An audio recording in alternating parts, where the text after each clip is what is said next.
Bismillahirrahmanirrahim. Assalamualaikum warahmatullahi wabarakatuh. Puji syukur saya panjatkan atas kehadirat Allah Subhanahu wa Ta'ala, atas rahmat serta karunia-Nya sehingga saya dapat menyelesaikan video pembelajaran ini. Dan tidak lupa pula saya kirimkan salawat serta salam kepada Nabi Muhammad SAW, karena berkat perjuangannya lah kita dapat merasakan nikmatnya iman dan indahnya agama Islam.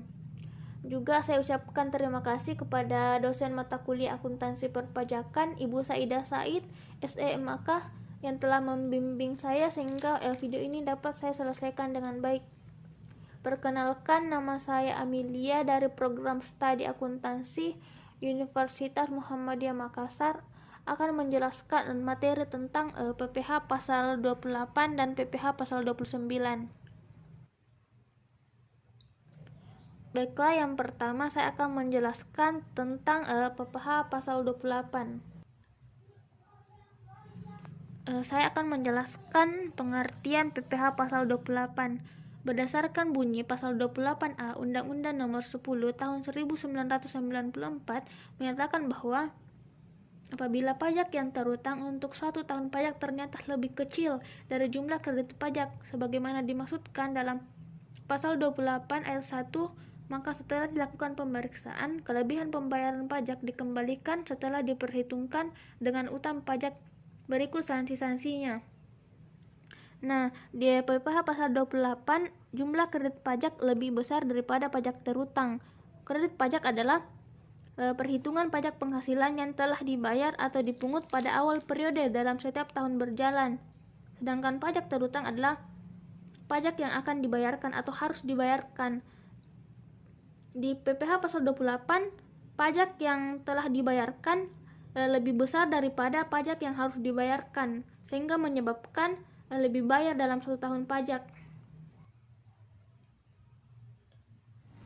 Selanjutnya contoh soal PPh pasal 28. Soalnya itu SPT tahunan PPh milik PT Semen Tonasa pada tahun pajak 2018 menunjukkan total PPh yang terutang sebesar 100 juta rupiah. Sedangkan kredit pajak yang telah dibayarkan oleh perusahaan tersebut adalah PPh 22-nya sebesar 20 juta rupiah, PPh 23 sebesar 25 juta rupiah, PPh pasal 24 sebesar 15 juta rupiah, dan PPh pasal 25 sebesar 60 juta rupiah. Pertanyaannya yaitu, pajak lebih bayarnya berapa? Seperti yang dilihat di slide merupakan cara perhitungan PPh pasal 28. Diketahui ya, pajak terutang 100 juta, kredit pajak PPh pasal 21 0, PPh pasal 22 20 juta, PPh pasal 23 sebesar 25 juta, PPh pasal 24 sebesar 15 juta, PPh pasal 25 sebesar 60 juta, pajak lainnya 0. Jadi total kredit pajak atau pajak yang telah dibayarkan oleh PT Semen Tonasa adalah 120 juta, sedangkan pajak terutangnya adalah 100 juta. Jadi PT Semen Tonasa lebih bayar sebesar 20 juta rupiah. Selanjutnya saya akan menjelaskan tentang PPh pasal 29. Pengertian PPh pasal 29. Berdasarkan bunyi pasal 29 Undang-Undang Nomor 7 Tahun 1983 tentang pajak penghasilan sebagaimana telah diubah terakhir dengan Undang-Undang Nomor 36 Tahun 2008 menyatakan bahwa apabila pajak yang terutang untuk satu tahun pajak ternyata lebih besar daripada kredit pajak, maka kekurangan pajak yang terutang harus dilunasi selambat-lambatnya tanggal 25 bulan ketiga setelah tahun pajak berakhir sebelum SPT disampaikan. Nah, berbeda dengan PPh pasal 28, pajak PPh pasal 29 merupakan kebalikannya. Kalau di PPh pasal 28 terjadi lebih bayar, maka di PPh pasal 29 terjadi kurang bayar. Artinya, PPh terutang atau PPh yang harus dibayarkan lebih besar daripada kredit pajak atau PPh yang telah dibayarkan, sehingga terjadi kurang bayar dalam 1 tahun pajak. Selanjutnya, saya akan menjelaskan contoh perhitungan PPh pasal 29.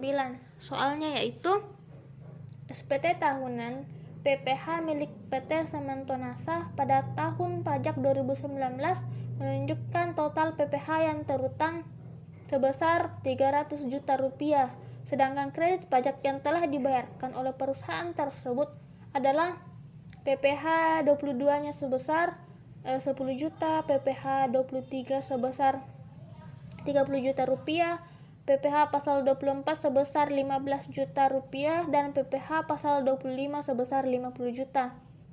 Pertanyaannya itu berapa pajak kurang bayar?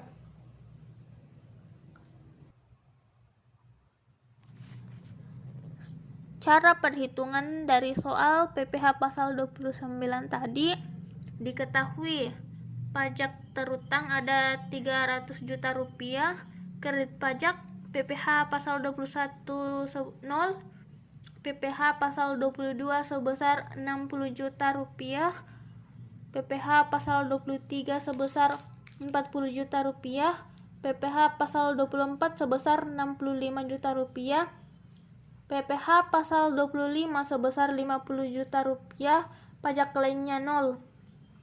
Sehingga total kredit pajak yaitu 215 juta rupiah. PPh pasal 29 yaitu pajak terutangnya 300 juta dikurang kredit pajak 215 juta, hasilnya yaitu 85 juta rupiah. Jadi terjadi kurang bayar sebesar 85 juta rupiah. Jurnal saat penyetoran di debit PPh pasal 29 85 juta rupiah dan di kredit kas sebesar 85 juta rupiah.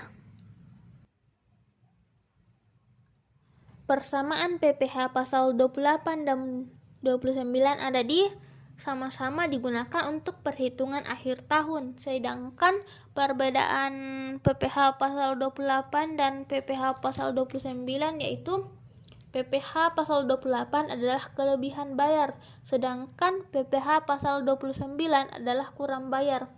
Mengapa PPh pasal 28 kelebihan bayar? Karena kredit pajak atau pajak yang telah dibayarkan atau dipungut pada awal periode dalam setiap tahun berjalan lebih besar daripada pajak terutang atau pajak yang akan dibayarkan. Sedangkan untuk PPh pasal 29, mengapa dia kurang bayar? Karena pajak terutang atau pajak yang harus dibayarkan lebih besar daripada kredit pajak atau pajak yang telah dibayar atau dipungut pada awal periode dalam setiap tahun berjalan. Mungkin cukup sekian video pembelajaran dari saya. Saya berharap video ini dapat bermanfaat dan berguna bagi teman-teman yang menonton dalam rangka menambah wawasan dan menemukan informasi mengenai PPh pasal 28 dan PPh pasal 29. Saya menyadari bahwa masih terdapat banyak kekurangan dalam video ini. Oleh karena itu, saya mengharapkan kritik dan saran dari teman-teman yang menonton untuk perbaikan pembuatan video di masa mendatang. Mungkin cukup sekian yang bisa saya sampaikan, kurang lebihnya mohon dimaafkan. Assalamualaikum warahmatullahi wabarakatuh.